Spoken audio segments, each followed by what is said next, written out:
অভ্যন্তরীণ কোন্দল এবং আন্তর্জাতিক চাপে যখন প্রায় দেয়ালে পিঠ ঠেকেছে মধ্যপ্রাচ্যের সিংহখ্যাত ইরানের, ঠিক সেই সময়ে ইরানের পাশে দাঁড়ালো বিশ্বের দুই পরাশক্তি রাশিয়া এবং চীন।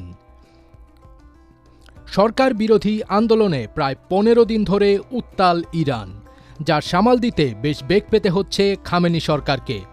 এর মধ্যে মার্কিন প্রেসিডেন্ট ডোনাল্ড ট্রাম্প ইরানে হামলার ইঙ্গিত দিয়েছে, যা ভালো চোখে দেখছে না ইরানের পুরনো বন্ধু রাশিয়া এবং চীন। We have always opposed interference in other countries' internal affairs, consistently advocated that the sovereignty and security of all nations should be fully protected by international law, and opposed the use of force or the threat of it in international relations matters. ইরানে চলমান বিক্ষোভে দেশটিতে যুক্তরাষ্ট্রের সামরিক অভিযানের বিরোধিতা করে তেহরানের পাশে থাকার প্রতিশ্রুতি দিয়েছে চীন।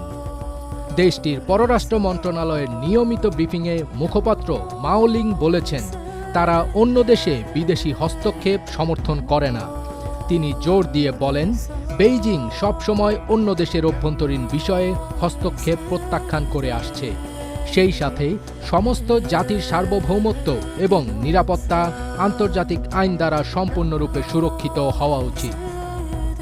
অন্যদিকে ইরানের বিরুদ্ধে যুক্তরাষ্ট্রের নতুন সামরিক হামলার হুমকিকে সম্পূর্ণভাবে অগ্রহণযোগ্য বলে নিন্দা জানিয়েছে রাশিয়া। একই সঙ্গে ইরানের অভ্যন্তরীণ রাজনীতিতে ধ্বংসাত্মক বহিরাগত হস্তক্ষেপের অভিযোগও তুলেছে মস্কো। মঙ্গলবার ১৩ জানুয়ারি এক বিবৃতিতে রাশিয়ার পররাষ্ট্র মন্ত্রণালয় জানায়, ইরানে চলমান পরিস্থিতিকে অজুহাত হিসেবে ব্যবহার করে যারা আবারও দেশটির বিরুদ্ধে আগ্রাসনের পরিকল্পনা করছে, তাদের উচিত এর ভয়াবহ পরিণতি সম্পর্কে সচেতন থাকা।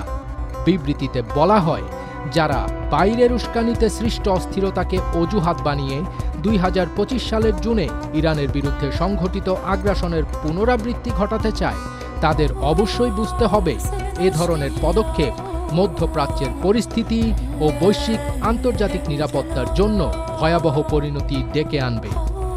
সাম্প্রতিক দিনগুলোতে ইরানের সরকার বিরোধী বিক্ষোভ ঘিরে যুক্তরাষ্ট্রের প্রেসিডেন্ট ডোনাল্ড ট্রাম্পের বক্তব্য আরও কড়া হচ্ছে। তিনি ইঙ্গিত দিয়েছেন, বিক্ষোভ মোকাবিলায় ইরানের ভূমিকার জেরে দেশটির বিরুদ্ধে খুব শক্তিশালী একাধিক সামরিক বিকল্প বিবেচনা করছে ওয়াশিংটন। ঠিক এই মুহূর্তেই ইরানের পাশে এসে দাঁড়ালো তার পুরনো দুই বন্ধু রাশিয়া এবং চীন, যার ফলে খেলা সম্পূর্ণ ঘুরে যাচ্ছে। ফজবির তাজ, এটিএন বাংলা।